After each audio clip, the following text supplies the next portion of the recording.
The White Sox avoided the sweep and beat the New York Mets on Thursday afternoon by a score of 6-2. Michael Kopech rebounded from his collapse in Atlanta and benefited from some Sox run support right from the start. A legend paid a visit to the broadcast booth, and it's not a show unless there are potential trade scenarios to discuss. You are Locked On White Sox, your daily Chicago White Sox podcast. Part of the Locked On Podcast Network, your team every day.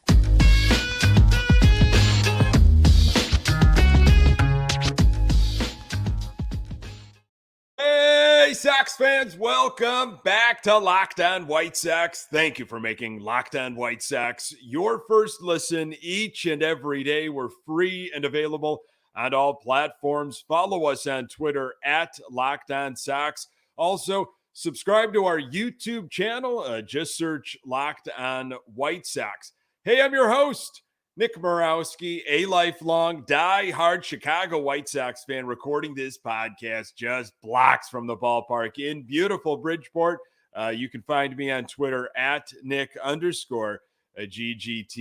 Locked On White Sox is part of the Locked On Podcast Network, your team every day. Our Chicago White Sox will visit Minnesota, take on the Twins on Friday. Lynn is on the hill. Catch every pitch of the White Sox hometown broadcast with SiriusXM on the SXM app. Search White Sox. State of the Sox, 41-57, 9 games back in that ever so forgiving AL Central. It was a day game on Thursday. It was the series finale. And Michael Kopeck was on the hill against Jose Quintana. They did a bunch of that trade stuff, way back when at the beginning of the rebuild during the NBC Sports Chicago pregame. Tough to watch. It's tough to watch when you think back at the beginning of that situation in fall, December 2016, when Chris Sale left.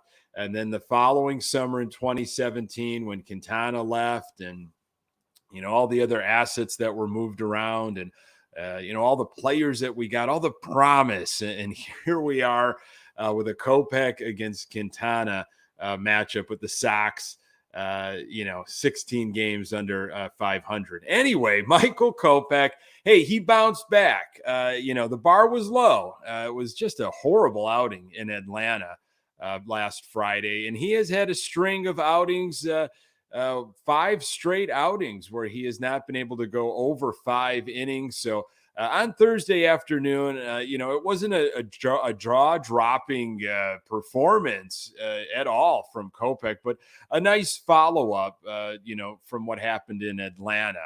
Longest outing for Kopeck since June 4th, and Kopeck, we talk about rebuild and all the trades, which we're going to get to, more scenarios later in this episode. And Kopeck is a guy I really see that's going to be in a White Sox uniform for some time. I mean, sure, anything's possible. I mean, anybody can potentially be traded right now. That's my belief. I think they should be listening in on everybody. It's just, whether teams want to take on contracts and, what kind of trading partners do you have to deal with? What do they have to offer? Do we want that? This, that, and the other. But Kopeck is a guy that I foresee that will be around for a little while.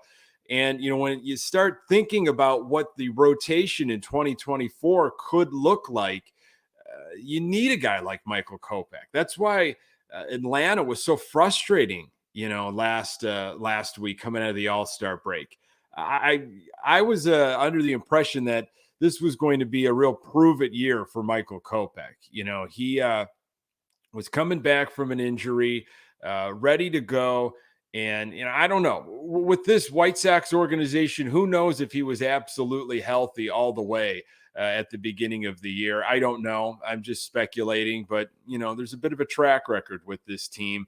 It doesn't seem like there's a health issue with Kopeck. It just seems with, the lack of being able to repeat his motion, in between the ears a little bit, his emotions get the best of him. And He was able to, he bent a little bit, but he did not break on Thursday afternoon. And we need Michael Kopech.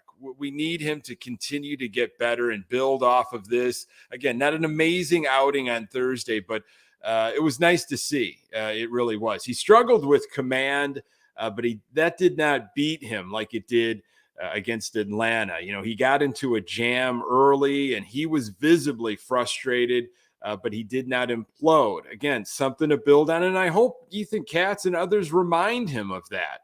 Hey, you got yourself out of this jam. It was a difficult situation. There were moments where you weren't finding the strike zone. I think he had 4 walks, which is not something you want in 5 and change. But again, hey, you didn't collapse. You just didn't submit and give in to a very patient New York Mets team.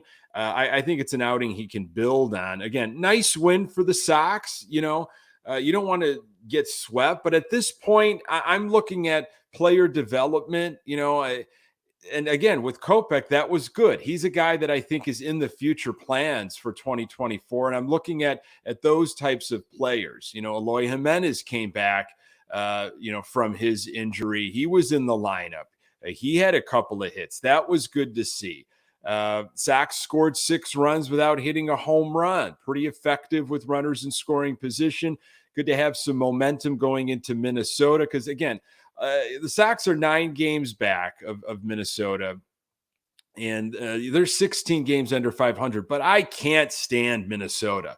Can't stand the Twins, and I want to see the Sox absolutely punish the Twins this coming weekend. So I'm looking at those scenarios. At TA, he had a couple of hits. He looked much more comfortable in New York. He's got that OPS up to 549, but he looks more comfortable at the plate. Maybe we'll see that first home run in Minnesota. For me, though, watching this game, the highlight was absolutely that Paul Konerko was in the broadcast booth with Gordon and with Benetti for a few innings. Paul Konerko, I've talked about it on this podcast, talked about it on Good Guys Talk Back. My absolute favorite, my all-timer. It changed for a while. I was a big Carlton Fisk fan growing up. I was a catcher in Little League, and he was what we had, as Sox fans. This was the guy. Multiple all-star games, and he was a fan favorite. And then Frank Thomas came along and quickly gravitated to Thomas. I was a Robin Ventura fan, and Blackjack McDowell, and a lot of other players that came through. But Paul Konerko got to really experience at a good age his entire career and what he was able to do. And playing through pain and all the different milestones, and they did right by him. Absolutely did right by him. Retired his number right away. Put the statue up right away. He is an absolute legend. I don't know about Hall of Famer. I don't know. I think Mark Burley's got a better chance down the road, but impressive numbers and my absolute favorite. So that was a real treat to see Paul Konerko in the booth. Got to talk trading scenarios. I feel like I'm obligated as one of the few teams. I shouldn't say few, but one of the handful of teams in baseball that everybody's talking about is going to be an absolute seller at the deadline. Got to talk about it because everyone else is talking about it locally and nationally, this time from Jim Bowden in The Athletic. He matched the Chicago White Sox with the Los Angeles Dodgers. So the targets, of course, Lucas Giolito, Kendall Graveman, and Tim Anderson for L.A. This is what Bowden wrote. The Dodgers have the second best record in the National League, but they understand they're probably in a pennant race until the bitter end with the Diamondbacks and Giants and maybe even the Padres if they get hot. The Dodgers have a pressing need to improve their pitching staff, both the rotation and the bullpen. Their starters rank 9th in the A and the NL in collective ERA, and their bullpen ranks 10th. The Dodgers also could use an upgrade at shortstop. They are in obvious trade match with the White Sox, who have players to fit all 3 needs. Giolito will be a free agent after this season, and the White Sox are going to move him by the deadline. He struggled in his last outing against the Mets, allowing 8 runs in 3 2/3, but has posted a 3.96 ERA in 20 starts and has been worth 2.3 WAR, according to Baseball Reference. He grew up in Southern California, so might also be willing to sign a long-term contract with the Los Angeles Dodgers in the offseason. Graveman, who is signed through 2024, would give the Dodgers another back-end type reliever. He's logged a 3.07 ERA in 42 appearances with 8 saves and as many opportunities.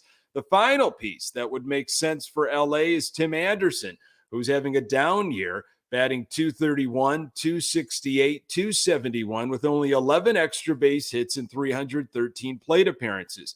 However, a change of scenery might be what he needs. Last year, he hit .301 in 79 games and was a perfect 13 for 13 in stolen base attempts.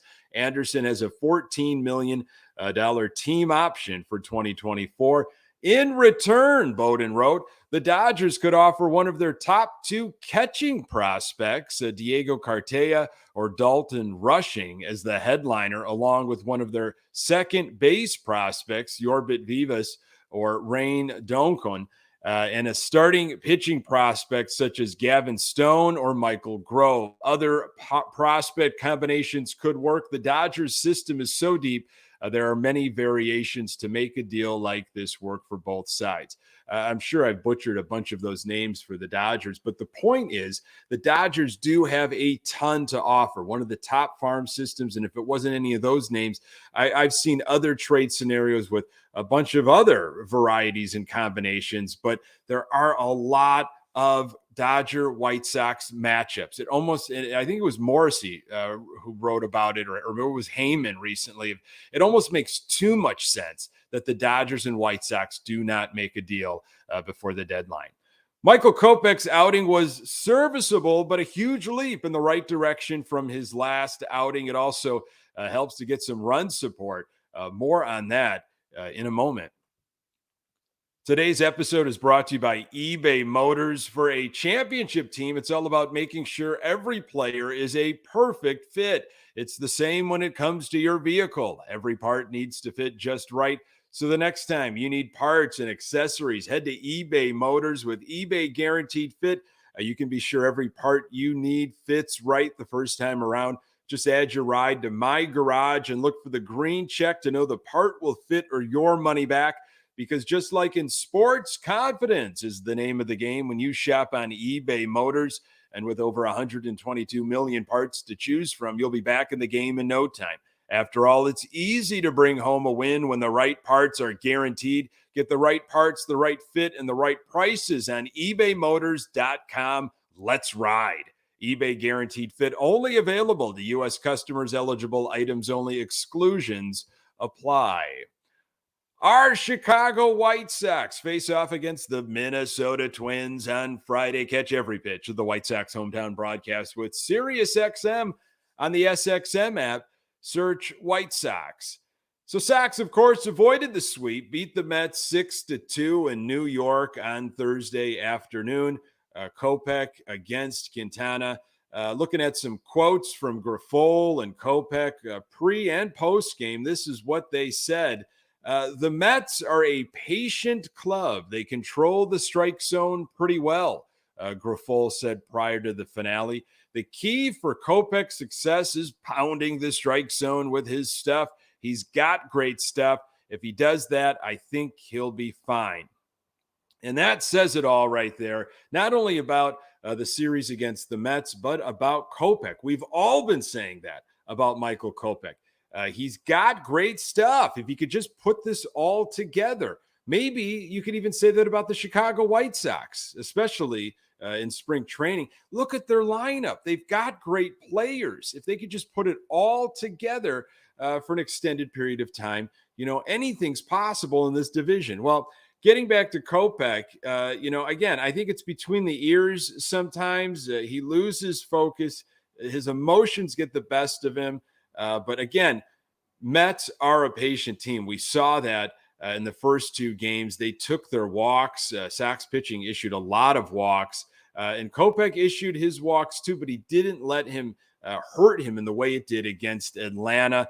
I thought he was around the strike zone well on Thursday afternoon, and that fastball's got some giddy up. He overpowered a few Mets hitters just with that fastball, staying in the zone, moving it around the zone a little bit, in and out. Kopeck did attack early, getting first pitch strikes on the first 6 batters he faced. Getting ahead of guys was the game plan all along, said Kopeck, who struck out 5 but walked 4, throwing 89 pitches. Today, I was able to execute that. Still a few too many free bases, but I let the offense do what they did. I'd be lying if I said I didn't get a little tired towards the end. I kind of knew that was going to happen, Kopeck said. It's because his outings last like 4 innings, 5 innings. But I was talking to pitching coach Ethan Katz and Pedro about it after I came out. Even being tired, this is the best I felt like I've been able to stay in my body. So to be able to do that and stretch out like I need to is key. That's an interesting point, and I guess it's good on Kopeck for being so self-aware. Man, I was kind of gassed, and he threw 5 2/3. But when you're not used to going very deep in games, which he hasn't been for a while, his longest start since June 4th, I just feel like, you haven't been able to stretch yourself out. It's the same thing with like a marathon runner. When I've done some Chicago marathon training, man, you stretch your runs out. You're stretching your runs out till you get to about 20 miles, and then you come back down a little bit. But if you stayed at, 5 miles or 6 miles, and that was your big run, man, when you hit the marathon and you're past 5, you're past 6, you're getting to 10 miles, you're like, I'm not used to this. I haven't trained myself. I think it's a similar situation. Kopeck has not gone very deep into games, so he was feeling it. He recognized that. Hopefully he does not dip below the 5-inning mark anytime soon down the line here. Kopeck's final line, 5 2/3, 2 hits, 1 earned run, 4 walks, 5 strikeouts, gave up a home run to Omar Narvaez, blast from the past. Kopeck's ERA, 4.29. He's got 89 pitches in the game. I believe Kopeck gave up that home run to Omar Narvaez. I know Narvaez hit one. I'm pretty sure it was off of Kopeck, which was really weird, especially when you saw Joey Cora, the third base coach for the New York Mets, giving him a high five. It was like just a multiverse of White Sox history. After Kopeck, it was Bummer, Santos, Graveman. They allowed very little in their 3+ innings of work. Sox offense, 6 runs, 9 hits. Grandal and Andrus each had a 2 RBI game. Andrus with a triple. Jimenez, welcome back, Eloy Jimenez, 2 for 4 with an RBI. Colas continues to scuffle, but we always knew he was going to scuffle. That's the thing.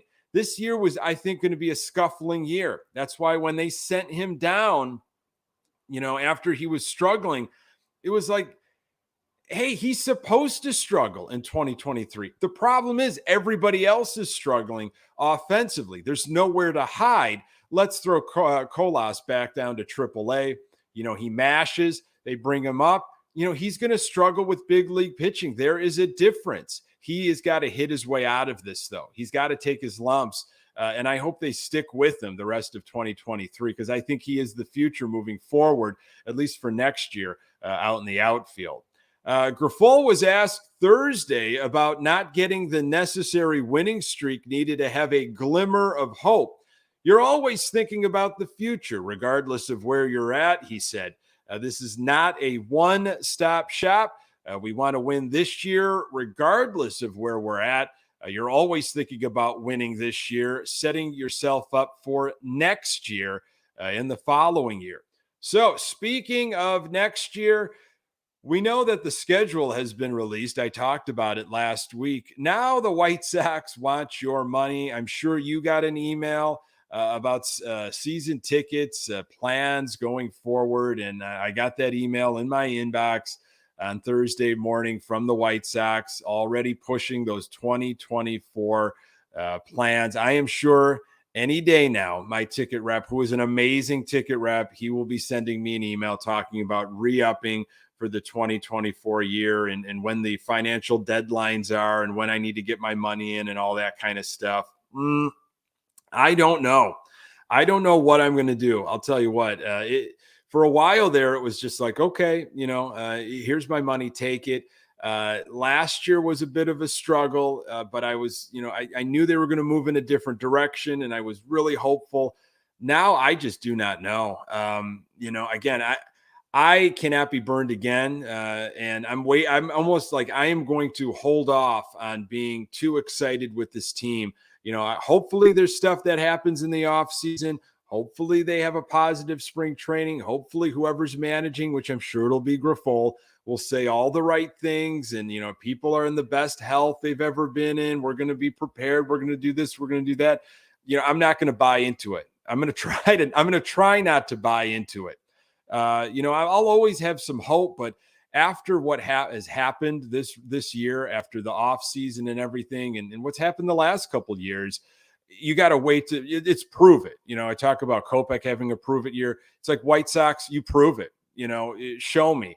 So, but I know I have to have my season ticket money in well before that. They want it in by, I think like November, December. You might be able to push it to maybe February. I think years ago you were able to. So I don't know, but it was interesting to get that email already starting to talk about 2024. And if they asked me, hey, you got to have your money in by August 1st for your 2024 plan, I'd say, no, I'm out. It's been an embarrassment.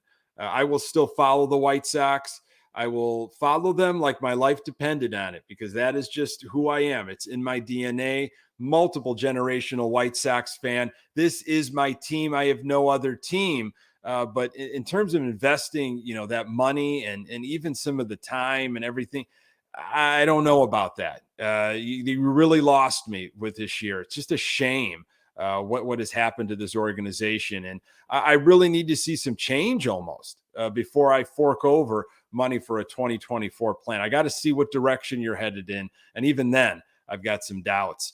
Let's talk a little injury updates. This is updates on Clevenger and Hendricks' progress. This is from Grifol. Mike Clevenger threw the ball really good. He had 3 ups. His next outing is going to be 60. We don't know yet where it's going to be. He felt good and he looked good. He was in the dugout yesterday, hamming it up with Michael Kopeck. Here's Liam. Liam, his velocity was up. I think it was 93.8, something like that. His high, we'll see. He'll go in and talk to the trainers, and we'll see what our next step is going to be. I'm glad he's going in to talk to trainers and not just tell Grifol, yeah, I think I'm good. I'm ready to go. And Grifol puts him in. I hope there's an actual dialogue with trainers with Liam Hendricks. Lance Lynn pitched well against the Minnesota Twins the last time he saw them in their ballpark. Will this be the last start for Lynn in a White Sox uniform? More on that in a moment. Friday, Saturday, Sunday, White Sox in Minnesota. Very nice ballpark. If you had not had the opportunity to get out there, I really liked it. It's kind of right downtown, right in a bustling downtown. There was a lot of construction, a lot of cranes, a lot of development going on when I was there. It was probably 8 years ago, maybe something like that, 7 years ago. But very walkable, to get to the stadium. Again, not a bad drive either. If you're looking to maybe cross off a ballpark, and a weekend trip is always great. So again, I hope the White Sox not only take care of business, but just punish the Twins. I cannot stand the Twins. Can't stand anybody else in the AL Central, but the Twins especially. Lance Lynn on the hill on Friday against those Twins. He was a focus in Bowden's trade scenario article, matching Lynn up with the Cincinnati Reds. This is what Jim Bowden had to say: to win the NL Central and prevail in what looks like it will be an epic pennant race with the Brewers, the Reds must trade for a veteran starting pitcher who can provide innings at the back of their rotation. Lynn has a 6.06 ERA and 19 starts. However, he also has 133 strikeouts in 108 and a third innings. And although the 36-year-old righty has been inconsistent. He's allowed 3 runs or fewer in 3 of his past 5 starts and has averaged more than 6 innings per start over that span. He is an intense competitor, but the asking price can't be more than a couple of mid-level prospects, considering the Reds would be taking on close to $4 million of his remaining salary.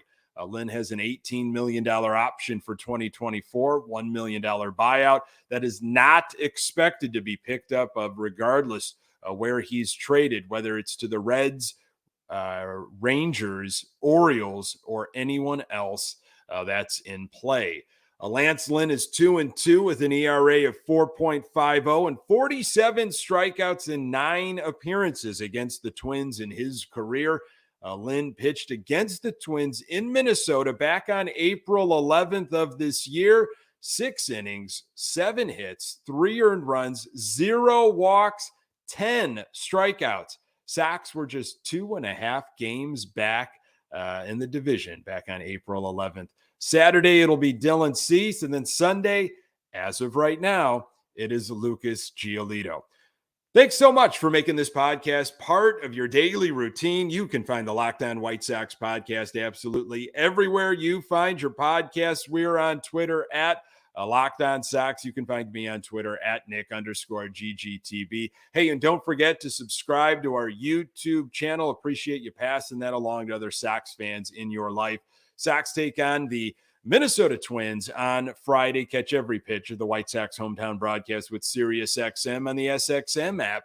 Search White Sox. Thanks for making Locked On White Sox your first listen each and every day. And hey, everydayers, you know who you are. I do appreciate it so very much.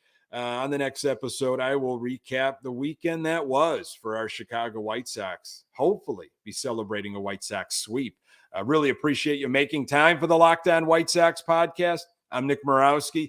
Until next time, go Sox.